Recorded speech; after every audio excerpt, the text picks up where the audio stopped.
How's it going, guys? My name is John. I fly multi-GP under the pilot name TurtleMode, and you can check out my online store, TurtleModeFPV.com.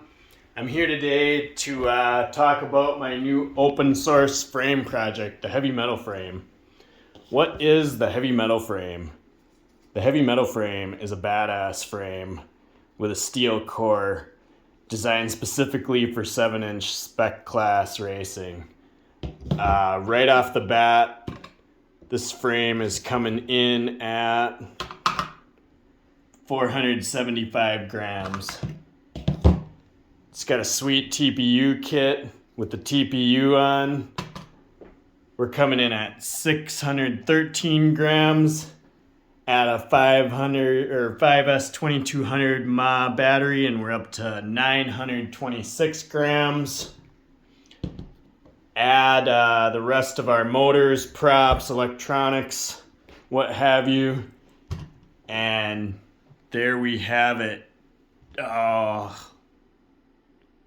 1 gram shy, and it looks pretty sweet at night. These are Cobb LED motor wire. Battery box is super tough. That's going to keep your batteries protected and safe. Fits open racer pods. This is a pod that I developed in support of the Open Racer project. If you're not familiar with that, you should check out Ivan Efimov's GitHub, and you should go buy yourself a 5-inch open racer to match your HeavyMetal frame. Hope you guys enjoy. In a minute, for those of you who are interested, we're going to get into the first of 2 parts of a pro frame build. I wanted to take just 2 seconds to talk about 3D printing at home. For anyone that has a 3D printer, printing these themselves is going to be the obvious choice. Take a second to look at my settings on Thingiverse, though. You're not going to have good success if you just use stock Kira settings. These are printed in multiple walls with a heavy infill, and that's going to make them a lot more durable. The second thing I was going to touch on was the cameras are a tight fit, and they're designed to be a tight press-in fit. With mine, I include this hard plastic cap. That cap is just slightly larger than the camera diameter, and that'll keep the pod kind of stretched out.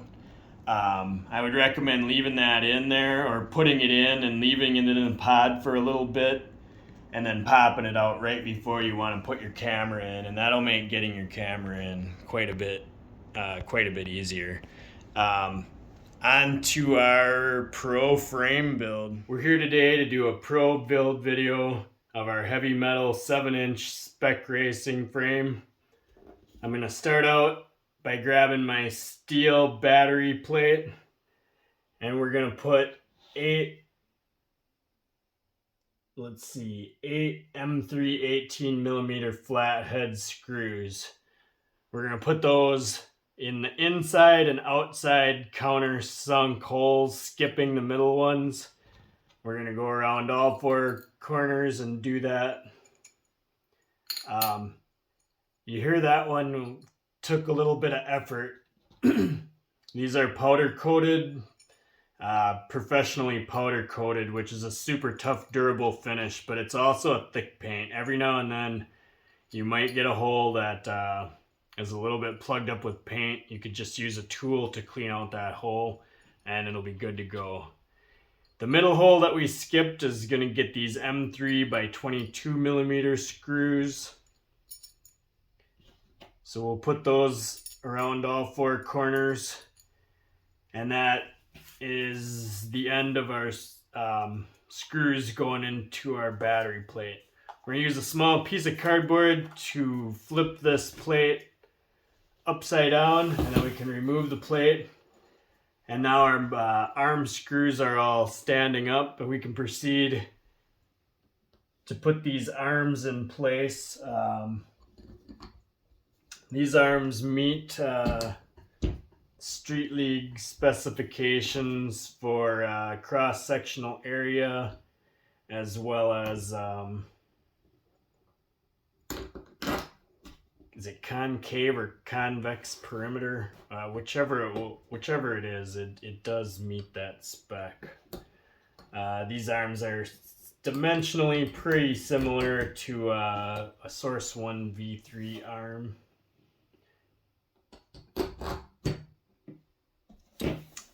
Now that our arms are in place, we're going to move on to our steel stack plate. These are laser cut steel plates and then powder coated. And I am happy to say that I was able to job these out from local manufacturers. So these are made in America parts. Our next two screws are going to be our M3 by 12 millimeter button head screw and our M3 8 millimeter button head screw. We're going to use a longer one. This is going to go through our cable grip. And you may have to push a little bit hard to get these through the TPU, but they're designed to be a tight fit so they don't loosen up later. They will go through there with a little effort. Long one through the cable grip side, short one through the capacitor side.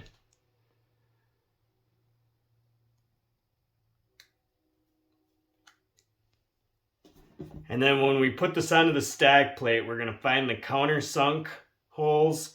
The countersunk in this case is going to go down and the cable grip is going to go on top. We're going to orient this looking at how the capacitor goes in here. The capacitor can sits here and there's a spot for the cables to route towards our stack that we're going to put forward towards the stack. We're going to use our first two M3 hex nuts on this cable grip. And I'm going to snug this down for now.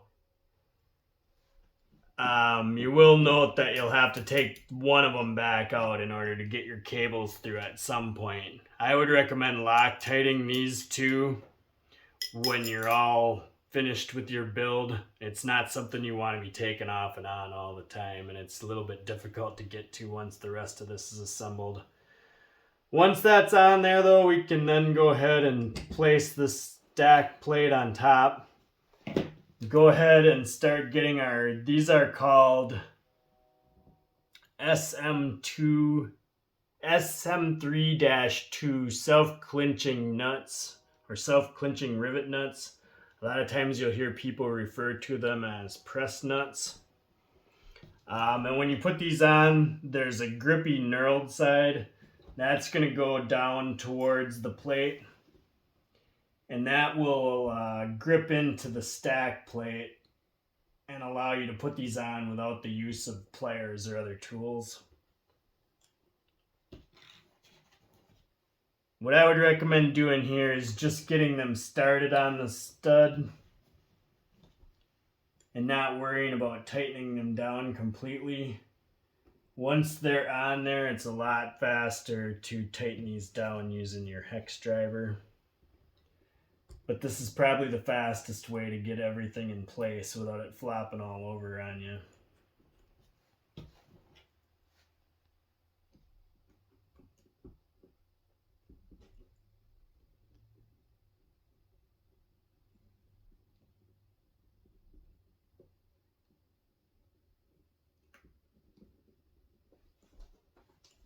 I should probably go ahead and check my camera. This is video take 2 because my screen timed out on the first video.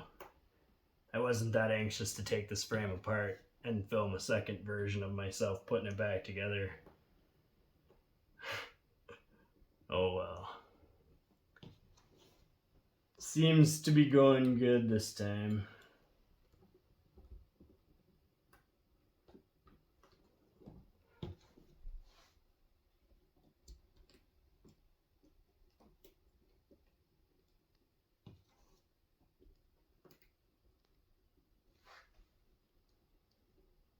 So here we go, almost done getting these self-clinching nuts started on to the frame here. And as soon as you get them snugged up a little bit, then I would recommend going to this back side and using your hex driver. This is a 2mm hex driver, and I'm just going to go through and get everything snugged up.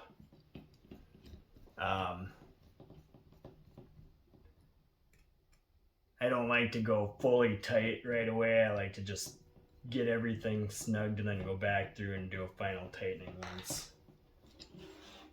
once or most of the way there. I did lose one of my nuts here. I'm gonna have to put that one back on.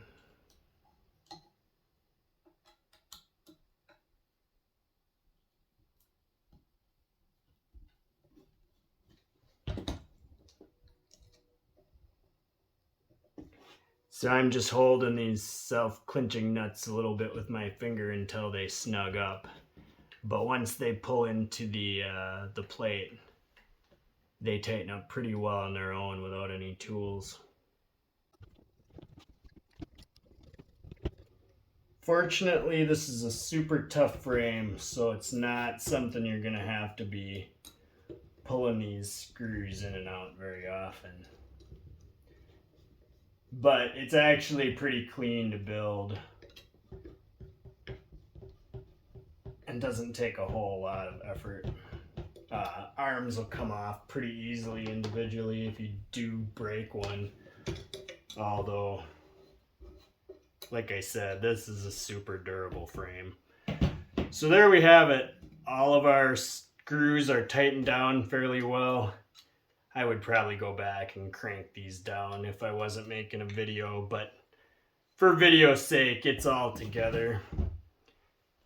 You could see our middle 22mm studs stand off probably about 5mm. We're gonna screw on our knurled standoffs. These are M3 by 10mm knurled standoffs. I believe they have a 5mm outside diameter, if I'm not mistaken. The ones I'm using for the video are red, so they stand out a little bit more. I'm trying to source colored standoffs, but for now, all I have included in kits are going to be black standoffs.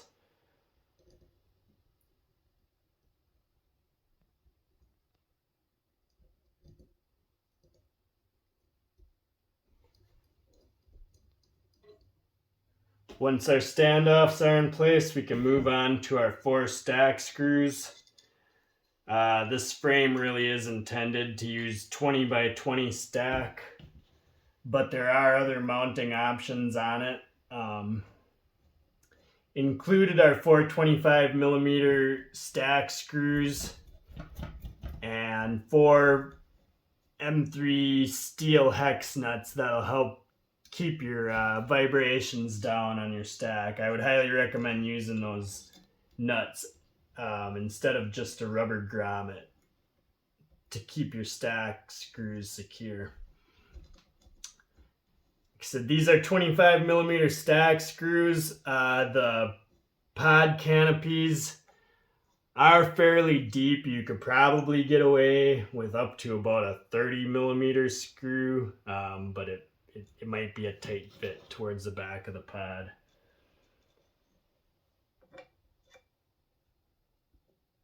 Again, I would keep these screws loose until you get your stack plates in place.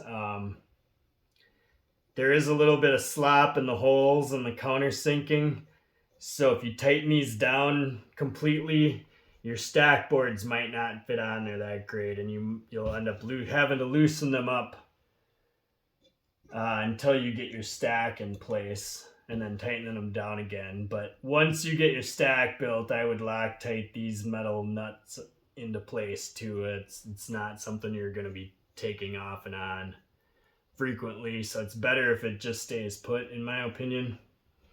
You can do your stack as the stack I recommend is a Foxy or Reaper 30 by 30 ESC with 20 by 20 mounting, followed by a 20 by 20 flight controller, and then either HD0 Race VTX or Ghost Hybrid board.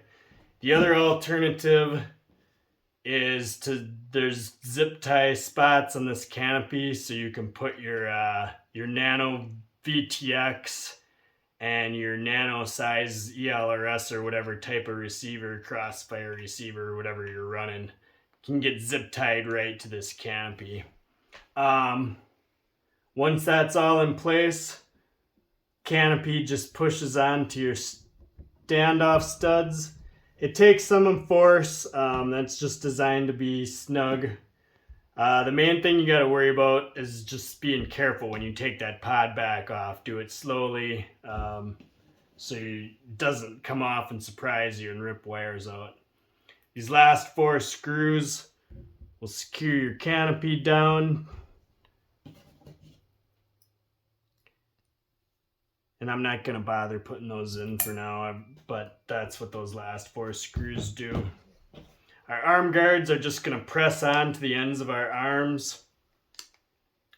This has a geometry where it presses on and locks on without any screws or anything like that. These are not a soft mounted solution. This is designed to keep your motor screws mounted securely to the carbon.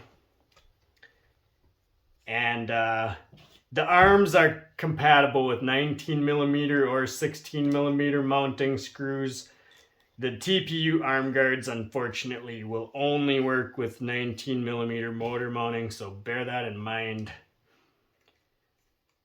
They can be put on once your motors are already mounted. The holes are through holes, so if you're using like a cap screw, that cap screw will help keep these on super securely, and the guard just stretches over the top of them. Last but not least, we have our battery armor. I can't think of the dimensions off the top of my head, but these are spec'd around like a pyro drone LiPo battery or a race day quads LiPo battery. Have both been tested and fit in here. Check your battery manufacturer's dimensions, though. I don't guarantee this to fit everything. If you try to put this thing on here by hand, it's going to be super, super difficult. This is a stretch fit onto this metal frame. With the right tools, it's a breeze, though. So we're going to start out by pressing the front of this battery box onto the bottom battery stack plate, and we're going to take our flat spatula. If you don't have a flat spatula, a wide flat screwdriver is going to work fine for this too. And we're just going to slide this underneath the metal plate, and we're going to rotate it up vertically while we push down on the frame, and that frame is just going to drop in. We pull our tool out, and now this battery box is locked onto that metal plate firmly. And you can see it's not going to come off of there easily. However, it's not terribly difficult to get your fingers in here and pull this back off again. There, I was able to get it off without too much trouble. And I'll demonstrate putting it back on one more time. I'm pushing it on from the front, sliding my tool underneath and rotating it vertical while pushing down on the frame, and then pulling out my tool. And there we have it. Completed HeavyMetal 7-inch Spec racing drone frame.